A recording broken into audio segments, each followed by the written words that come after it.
Guys কেনে আছে আশা কৰোঁ সকলোৱে ভালে আছে আৰু মই ইমদাদুল আপোনালোকে চাই আছে ইমদাদুল অফিচিয়েল টেকন'লজি।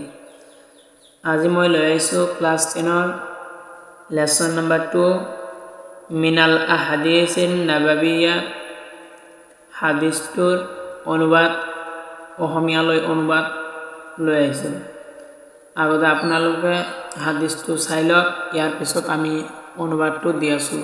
বহুতে কমেণ্ট কৰিছে অনুবাদ দিব লাগে, আপোনাৰ কাৰণে আমি অনুবাদটো লৈ আহিছোঁ। আপোনালোকে আগতে ভিডিঅ'টো চাই যাওক, হাদিসটো পঢ়ি আছোঁ, ইয়াৰ পিছত অনুবাদটো পাই যাব।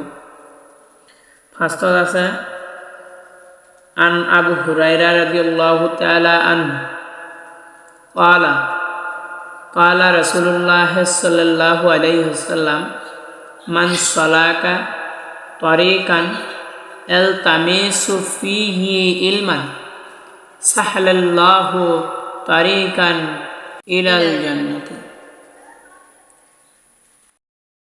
এতিয়া ইয়াৰ অনুবাদটো হ'ব, হযৰত আবু হুৰাইৰা ৰাদিয়াল্লাহু তাআলা আনহুৰ পৰা বৰ্ণিত, তেওঁ কৈছে যে ৰাসূলুল্লাহ সাল্লাল্লাহু আলাইহি সাল্লামে কৈছে, যিজন ব্যক্তিয়ে জ্ঞান অন্বেষণ কৰিবলৈ পথ চলে, আল্লাহে তেওঁৰ জান্নাতলৈ যোৱাৰ পথ সহজ কৰি দিয়ে।